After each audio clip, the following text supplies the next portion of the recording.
Hi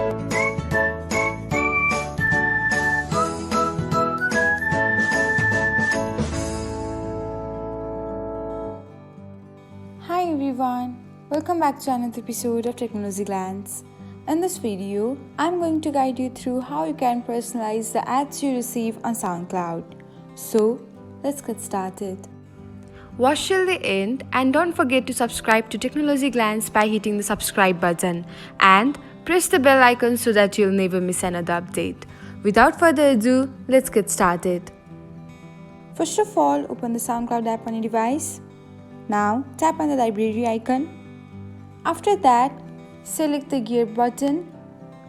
Next, tap on the advertising. Now, toggle on the button. And that's it.